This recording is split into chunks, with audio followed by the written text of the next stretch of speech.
Brodes Media.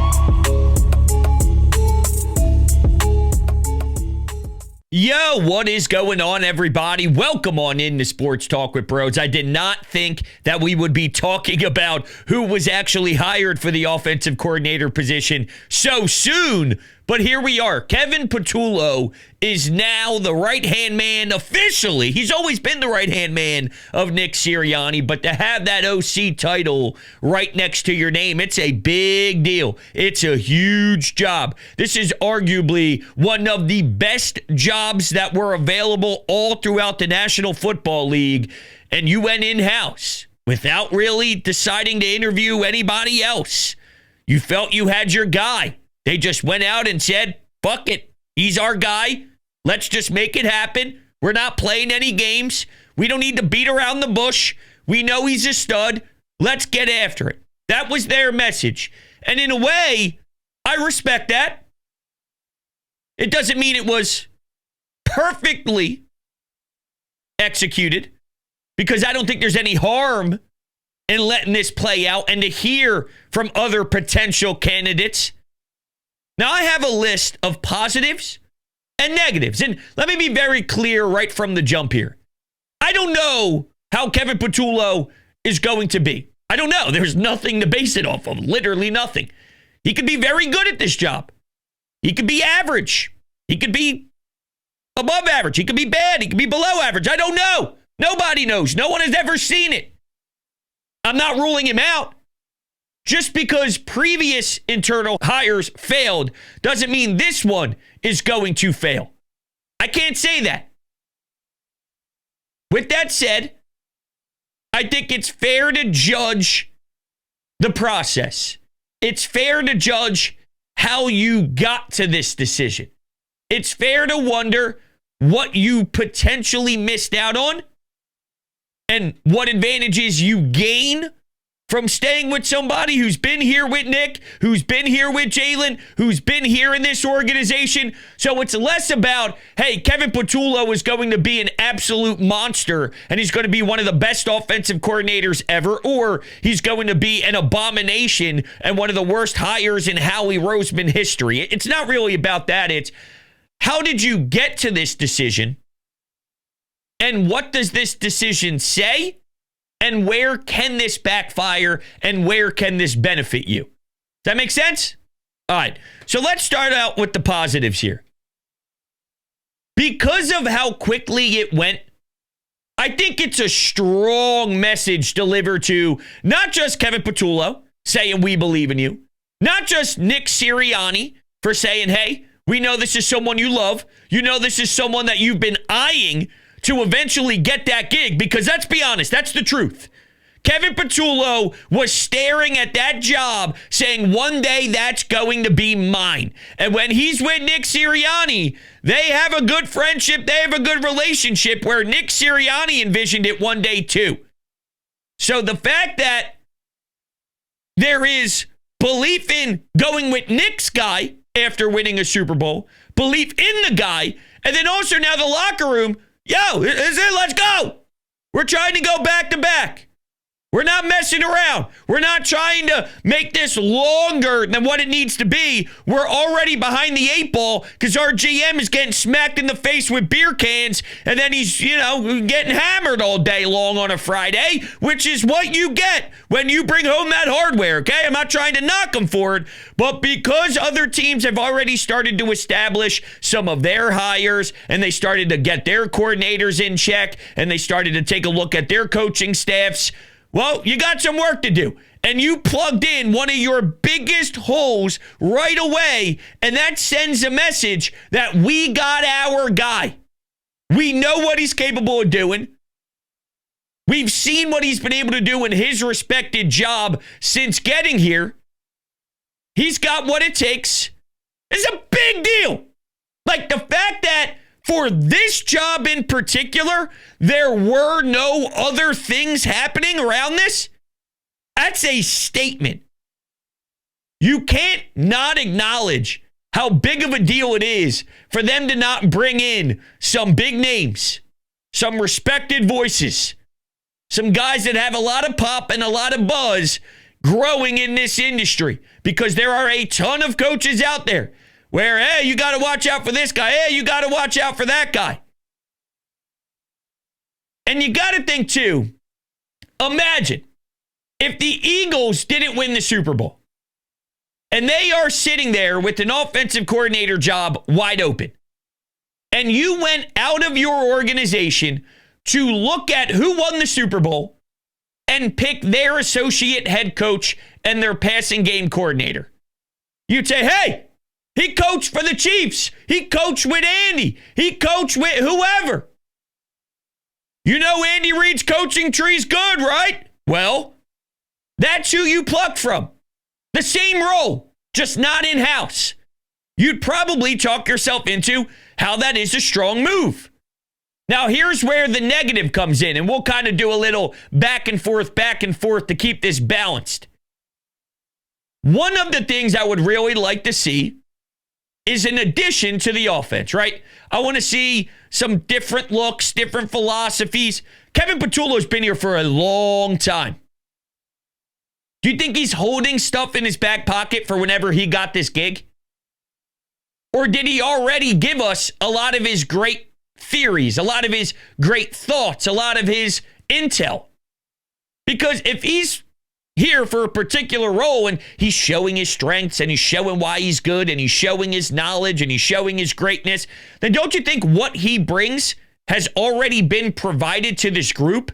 And is there more for him to bring? Has he been holding back in case he does get a chance to call plays? In case he does get a chance to be the offensive coordinator? Or has he sort of already spilled out what he brings and this is more of a similar look? And this offense did just go win a Super Bowl, but we are going to need more in the passing game than what we got in the regular season. And, you know, look, I love what they did, but can you hand the football off to Saquon Barkley for 30-plus times for 17 games, 18 weeks, another postseason run? Or do you need to find a way to sort of marry the passing game with the run game more throughout the regular season to be more of a threat? And I think it's fair to wonder if we can elevate the passing game so you're not in the bottom half of the league when being ranked. So, did he already spill his greatness? Because I'd imagine you're intrigued by him because of what he has done. Did he already give us that? And he's here. He's here. So could you have still gotten that knowledge and still brought in an OC? Because where's Kevin Patullo going? If Doug Nussmeier is with Kellen Moore and he's traveling to New Orleans and he's becoming their offensive coordinator, who are you losing Kevin Patullo to? And if the answer is nobody, then why doesn't he stay in his similar role, still give all the feedback, still give all the information that he has and show his smarts while also adding another voice? So then you have a powerful new voice as an OC outside the organization and a good mix with Kevin Patullo and all these other offensive minds who would still be here. Did you miss out on an opportunity to gain another view, to gain another offensive creative mind? I'm just asking the question. I guess I should start here, too. I don't hate the move. I really don't. And the more I think about it, I actually like the fact that there was no BS. And they straight up said, yo, this is it. This is the guy. We are going to win a Super Bowl. We love Kevin Patullo, and the fact that it happened so quickly, it makes me feel at least like internally they are all on the same page, whereas if it took a few weeks, if you were waiting, if you were playing the long game, then there starts to be a lot of speculation, right? A day ago, I did a podcast right here, and I started talking about what if Jalen doesn't like it, but Nick likes it, but Howie has final say, and Howie looks at Nick and says this, and looks at Jalen and goes, yo, Brian Johnson didn't work, and you were his boy, and you co-signed, and now we have to look in this direction. And all that speculation that lasted maybe 24 hours is already somewhat getting ripped up and into the paper shredder. It's still there to some level. I don't know necessarily if Jalen Hurts loved the move, and I'll replay the audio for you during locker cleanout day because, well, he did have some interesting comments. So it's still there on a minor level, but they definitely snipped it in the bud. Isn't that what it is? Nip it in the bud? Whatever. That's what they did. They got out ahead of it, and they showed the entire world there's a strong stance behind Kevin Patullo getting this gig. And I think that's very important. So I like the message it sends. I'm interested to know why they didn't at least interview, because there's no harm in interviewing. You could tell Kevin Patullo, listen, you're most likely our guy. You're the front of the pack here. You're leading the way. But I still have to do my due diligence. And if Kevin Patullo gets sad about that, if he cries about that, if he gets angry about that, that's pathetic. This is the offensive coordinator job for the Philadelphia Eagles. This is the NFL. I promise you, this probably isn't the worst thing that you're going to have to experience through a lot of the crap that happens in this league. So take it on the chin and let's move forward. You're in first place to get the job. Shut up. Stop pouting and let me do my due diligence with other people. I'm just saying. What if somebody comes in and you go, holy hell, you didn't know Nick Sirianni, right? Then you interviewed Nick Sirianni and he clearly said something in that room when he sent you a message and you went, whoa, this guy brings something that's unique. This guy has something that is out there, but it's super intriguing. And you did that through the interviewing process. What if you missed out? And that doesn't mean Kevin Patullo's going to be bad. Remember, it's just about the process. Do I think it was a clean process? No. Do I think it sends a good message? Yes. Do I lean liking it more than not liking it? Yes. It's just fascinating. It's fascinating. So here's another positive here. It shows some form of continuity. He's been here for a while. The quarterback is now on his billionth offensive coordinator. Again, unless he has something hiding and he's been waiting to pull out all of his tricks and he's got a whole side panel of all these plays that he wasn't willing to give Nick, he wasn't willing to give Kellen Moore, he wasn't willing to give to some of his coaches because he knew one day he'd have that headset on, he'd be walking up and down the sidelines, and he wants to make sure he can show what he brings to the table so he keeps it all to himself. Unless that's the case, then you're probably going to see very similar things that Jalen Hurts has worked with, and taking some ideas and all sorts of scheme stuff and formations from all these other coordinators who have been here, and Kevin Patullo has been in his specific role during those times. At least it's a familiar face. It's a familiar voice. Different role, but there hasn't been much of continuity. There hasn't been enough of similarities, or I don't know if similarity is the right word. Jalen Hurts has been through a ton, though. So I wonder how much of them really thought about, well, if we can make this easier for Jalen Hurts, let's do that. Not that he can't handle adversity. Trust me, if there's anybody wired in this world to be able to handle another new coordinator, another fresh set of ideas, another new voice, it would be Jalen. They just won a Super Bowl with Kellen Moore, and there was a lot of change dating back to Alabama from then until now, and they won a Super Bowl last season. So what's one more? And the way Jalen goes to work, it's probably irrelevant anyway. But if you can make it just a dose easier, well, why not? Because it's hard to win a Super Bowl and then still have that extra when you start the next season. I'm just basing that off of the history. Once again, Jalen Hurts, different cat. Let's take a listen, though, to Nick Sirianni. This was on February 19th, okay? This was during the Super Bowl stuff. Nick Sirianni said at the Super Bowl he rarely makes a decision first without talking to Kevin Patullo. In game, out of game, the whole thing. Here's Nick Sirianni on his right-hand man. Yeah, very important to the success that we've had. He wears a lot of different hats. Helps me a lot with different things, with head coaching things. I can't tell you that I make a decision without saying to Kevin first, what do you think? That's in everything. That's in game. That's out of game. That's with scheduling. That's with offensive stuff. That's with game management stuff. And lean on him a lot. And then and Kellen, I mean, they're together at all times, talking through the offensive stuff, and he's kind of that same sounding board for Kellen on the offensive side. This is what, how many years? 8 years with Kevin. That continuity is really important because he knows what I'm thinking in certain situations, how you want things to be taught, all those different things. So he's just been a great resource, for me the entire time, our success this year, but really our success that we've had since we've been here. Can't be great without the greatness of others, and that completely is definitely a fact with Kevin Patullo, and I trust him with everything. Got a ton of trust and faith with him. He's awesome. Now listen, those are strong words. That's his boy. Last offseason, Howie Roseman and Jeffrey Lurie said, you don't have any sort of power to choose who's going to be next to you. Here's Kellen Moore. Here's Vic Fangio.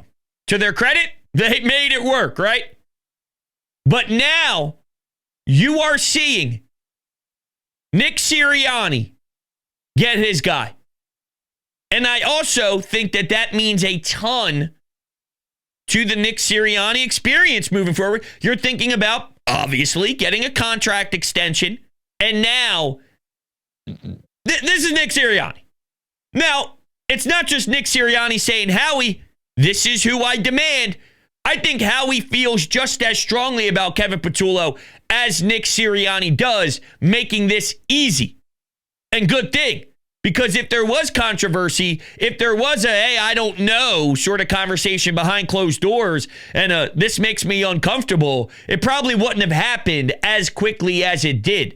So to me, Howie Roseman and Nick Sirianni both seem to be in lockstep. The question really becomes, how does Jalen Hurts feel about this? And I played this yesterday, but I'm going to play it again because my initial reaction is different to where I am today. So my initial reaction yesterday, which wasn't my initial reaction, but my reaction in yesterday's show has changed a bit. Here's Jalen Hurts on Locker Cleanout Day talking about potentially Kevin Patullo being the new offensive coordinator.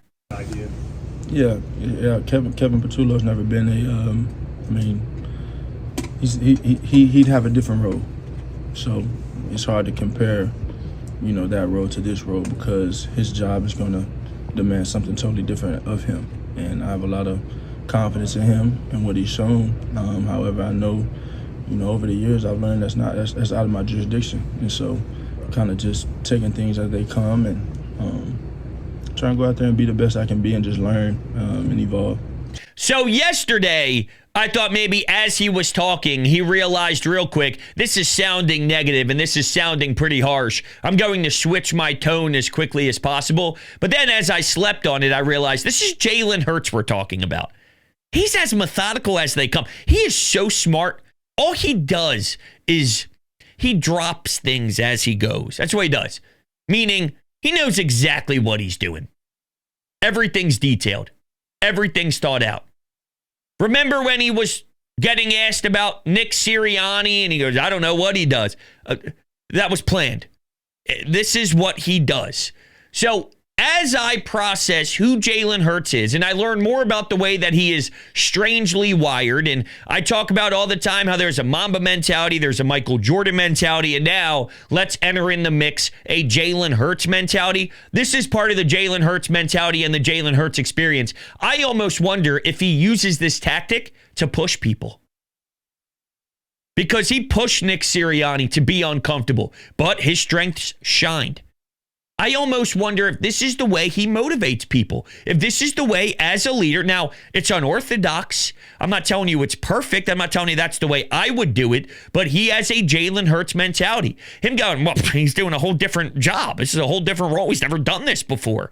I mean, come on, man. That didn't just accidentally fly out of his mouth. So I'm very disappointed in myself to think that that would ever be the situation that he was in. This is what he does. I've worked with some people who are uncomfortable, who are comfortable being uncomfortable. And that's cool. I can hang with that.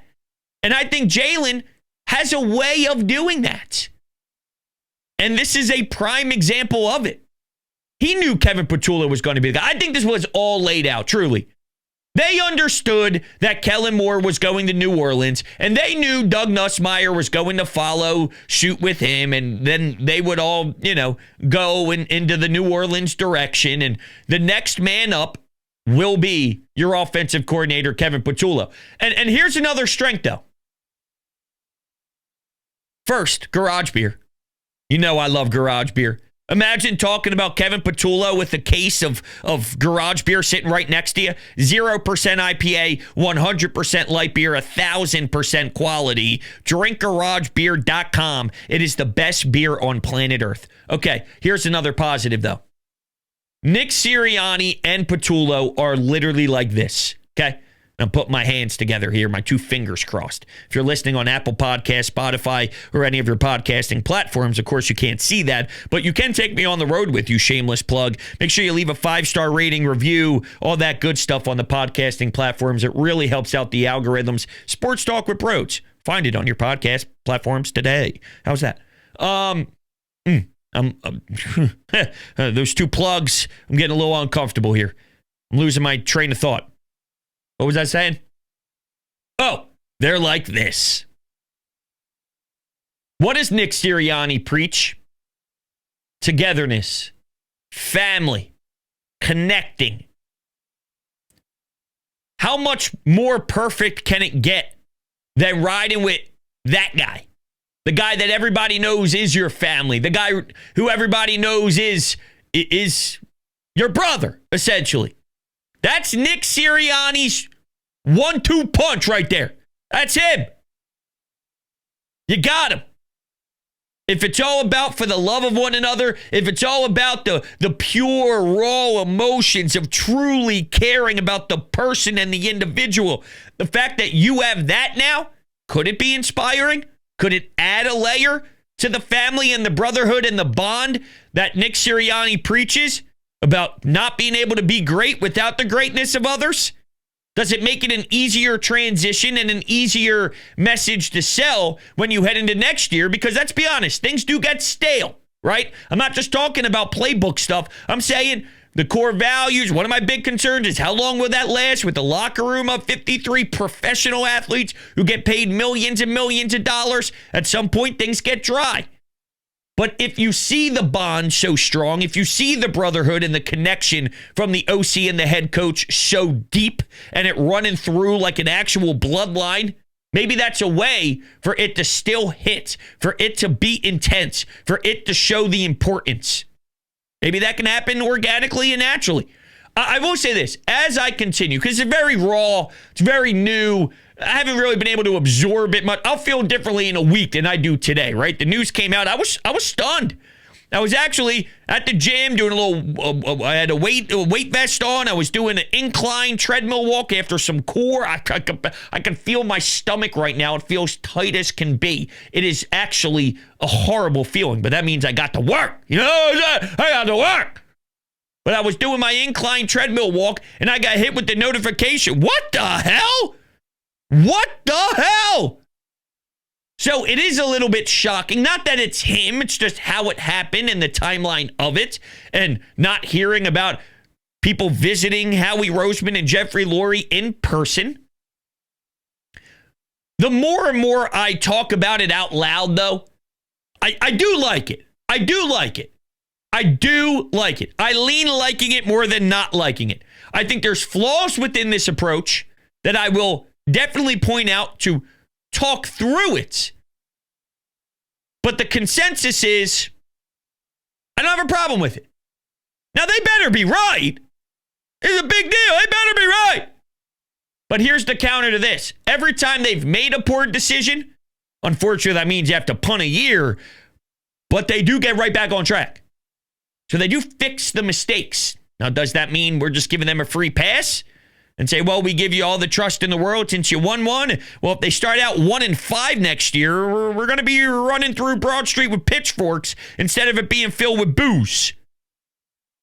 So while I do acknowledge that they do seem to turn it around whenever Brian Johnson, they went from Sean Desai to Vic Fangio. And Matt Patricia, by the way. They went from Brian Johnson to Kellen Moore, who's now a head coach. Big deal. So they do get back on track rather quickly if they do mess up. But I want to eliminate the messing up part, you know? And I get it. People are scarred. People went through a lot. There's a lot of trauma with what happened when Doug Peterson got a lot to say about his guy. And but this is different because I do think Howie and Lori feel strongly about him as well. I don't think this is a power move where Nick Sirianni says, it's him, and you listen to me right now, it's him. And they're thinking, nah, because it wouldn't have happened this way. Even with the Super Bowl, it wouldn't have happened with this type of timeline if that was the case. I believe that. All right, let's go to the phones. Let's go to the Anytime hotline here. Let's take Amadeo's phone call. Here we go. So the Eagles hire within house Kevin Patullo, offensive coordinator.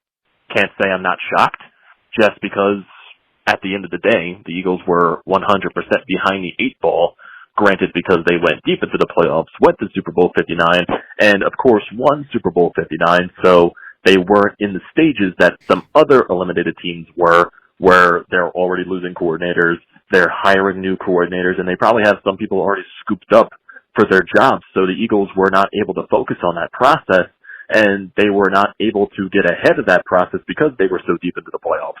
So I'm really not shocked in the slightest that they decided to promote from within house. Now, would I have rather gone after maybe another Kellen Moore-esque type of coordinator that was, a person that's been around the league for a little bit, that has, is not quite ready for a head coaching gig and wants another shot at an offensive coordinator role to maybe get a better chance of getting a head coaching gig down the line? Yeah, I probably would have preferred that case, but, Patullo has been with the Eagles for a very long time, since Nick Sirianni has been here. Worked with Kellen Moore. I really do not expect major changes with the offense, because if it's really just Nick Sirianni's offense with Kellen Moore's implements and his philosophies and schemes, I really don't expect Kevin Patullo to make that many changes. It's probably just, you're more looking at, for next season, the offensive line game is still going to be the same. Pounding the rock with Saquon is probably still going to be the same. You're really just trying to see if you can find ways to unlock the passing game a lot more. And that's getting AJ involved, getting Devontae involved, getting Dallas Goedert involved. That's really where you're just looking at it right there, because the running game is going to be the exact same. So I'm really not looking at many changes drastically offensively next year. And I do understand why some people have PTSD, obviously, with Brian Johnson. But I'm willing to give this entire situation a chance. I trust Howie Roseman. I trust Nick Sirianni. I trust this entire process. So I think everybody should just give it a chance right now, and that's where we should move forward. But I do understand people being skeptical at the same time. Yeah, listen, I think it's fair to give them a chance, right? I think they have definitely earned the respect. They've earned the time here to kind of prove to us that they know what to do moving forward, considering they are champions. I started to think about something, though, as you mentioned about the offense. And I don't like this. I don't like this part of it. I was actually starting to feel good, and then I just had such a negative thought. If him and Nick Sirianni are in lockstep, and we don't like Nick Sirianni's offense, right? I think that's fair to say. That's not his strong suit. His strong suit is because, you mentioned Nick Sirianni and Kellen Moore's flavor. Well, what if that was Kellen Moore's flavor and Nick Sirianni wasn't as involved? And Nick Sirianni and Kevin Patullo have a similar mentality, a similar philosophy. So essentially my point is, what if Kevin Patullo and his offensive philosophy is just an extension of Nick? So we're basically going back to this is Nick Sirianni's offense.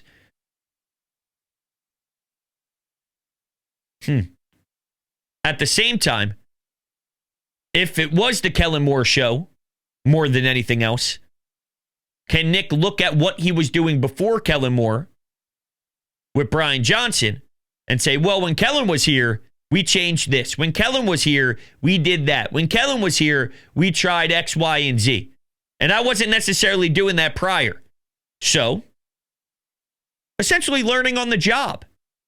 That what I was trying to plug in and what I was trying to install into this offense, now that I saw it with Kellen Moore and I saw something different and my eyes were able to see it, and I don't know, maybe I was wrong previously in my career, and we can't do exactly what I wanted to do before Kellen Moore stepped in. I see why we struggled. I see why it wasn't as crisp. And they learned from the Kellen Moore year, although the passing game was still kind of blah. So if the passing game was still kind of blah, maybe it was Nick Sirianni's the whole way. And the run game really helped. Yeah, I don't know. See, I don't like that. I don't like that. Just going to be honest with you, Ray, I don't like that. I don't like it. I don't like it. I don't like it. I'm saying I don't even like that my mind went there. Now I'm getting sucked down a path that I don't think is necessary. So pretend that never happened. What's that thing in Men in Black? Will Smith hit the thing, you forgot it even happened? That's how this show's going to end, all right? I feel good about the hire. I feel better than I feel worse. I feel good more than I feel worse. I feel good more than I feel bad. Whatever. My brain's fried. Love you guys. You're the best in the world. Go Birds. Let me know your thoughts on the hire of Kevin Patullo. And I'll see you all on the next one.